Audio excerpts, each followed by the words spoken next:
ഈ ദക്ഷിണാഫ്രിക്കയുടെ ഹൃദയഭാഗത്ത് ഒരു പച്ചപ്പിൻ്റെയും വന്യതയുടെയൊക്കെ ഒരു രാജ്യമുണ്ട്, സിംബാബ്വെ. സിംബാബ്വെ ഇപ്പോൾ വിചിത്രമായൊരു തീരുമാനത്തിൻ്റെ വക്കിലെത്തി നിൽക്കുന്ന കഥയാണ് പുറത്തു വരുന്നത്. ആനകൾ, അതെ, ഈ ആനകൾ വനങ്ങളും റിസർവുകളും തിങ്ങി നിറഞ്ഞു. ഇനി എന്ത് ചെയ്യുമെന്ന അവരുടെ ചോദ്യത്തിന് Zimbabwe parks and wild life authority ഒരു ഞെട്ടിക്കുന്ന ഉത്തരവുമായിട്ടാണ് രംഗത്തെത്തിയിരിക്കുന്നത്. അതായത് ആനകളെ കൊല്ലുക, അവയുടെ മാംസം ജനങ്ങൾക്ക് നൽകുക. കേൾക്കുമ്പോൾ തന്നെ മനസ്സിലൊരു ചോദ്യം ഉയരുന്നുണ്ടല്ലേ, ആനയോ, ആ വനത്തിലെ രാജകീയ ജീവിയെ എങ്ങനെയാണ് ഭക്ഷണമാക്കുക എന്നല്ലേ? എത്ര സാധാരണമായ ആശയം അല്ലേ? ആദ്യഘട്ടത്തിൽ സ്വകാര്യ റിസർവുകളിലെ 50-ലധികം ആനകളാണ് ഇങ്ങനെ വേട്ടയാടപ്പെടാൻ പോകുന്നത്. അവരുടെ മാംസം തദ്ദേശവാസികൾക്ക് വിതരണം ചെയ്യും. പക്ഷേ ആനയുടെ കൊമ്പുകളോ എന്ന ചോദ്യത്തിന് അവ രാജ്യത്തിൻ്റെ സ്വത്തായി സുരക്ഷിതമായി സിംബാബ്വെയുടെ കൈകളിൽ സൂക്ഷിക്കപ്പെടും. ഇനി ലോകമെമ്പാടും ആനക്കൊമ്പിൻ്റെ വ്യാപാരം നിരോധിച്ചിരിക്കെ അവ വിൽക്കാൻ കഴിയില്ലല്ലോ എന്ന സംശയമാണ് ഉള്ളതെങ്കിൽ ഒരുത്തരം പറയാം.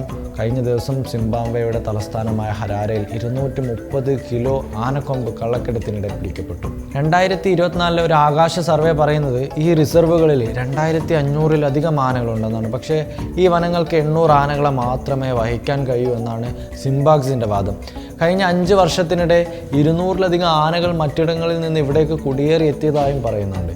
ഇനി എന്ത് ചെയ്യുമെന്ന ചോദ്യമാണ് ഇത്തരമൊരു കൂട്ടക്കൊല എന്ന ഉത്തരത്തിലേക്ക് വഴിതെളിയിച്ചത്. വരൾച്ചയുടെ കാലത്ത് 2024 മാത്രം 200 ആനകളെ ഇവർ ഇതിനോടകം കൊന്നു കഴിഞ്ഞിട്ടുണ്ട്.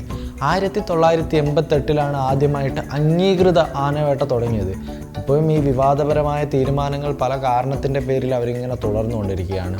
ഇനി അടുത്ത ചോദ്യം എന്താണെന്ന് വെച്ചാൽ, ആനയുടെ ഇറച്ചി ആര് കഴിക്കുമെന്നല്ലേ? ചില ആഫ്രിക്കൻ ഗോത്രവർഗ്ഗങ്ങൾക്ക് ആനമാംസം ഒരു വിശിഷ്ട വിഭവമാണ്. ബീഫിനും സമാനമായ അല്പം മധുരമുള്ള രുചിയാണ് ഇതിന് എന്നാണ് അവർ അവകാശപ്പെടുന്നത്. ഷെഫ് റിസോയ്സ് ആൻഡ് ദി ത്രിൽസ് അവരുടെ വ്യക്തിപരമായ രീതിയിൽ ഇങ്ങനെ പറയുന്നുണ്ട്, ഈ ജനങ്ങൾക്ക് ആനമാംസം പാകം ചെയ്യാനുള്ള പ്രത്യേക രീതികൾ പോലും ഉണ്ടെന്നാണ്. കുറഞ്ഞ കൊളസ്ട്രോൾ, ഉയർന്ന പ്രോട്ടീൻ, ഇരുമ്പും വിറ്റാമിൻ ബിയും സമൃദ്ധം. ആനമാംസം ഒരു പോഷക സമ്പത്താണ് എന്നാണ് അവർ അവകാശപ്പെടുന്നത്.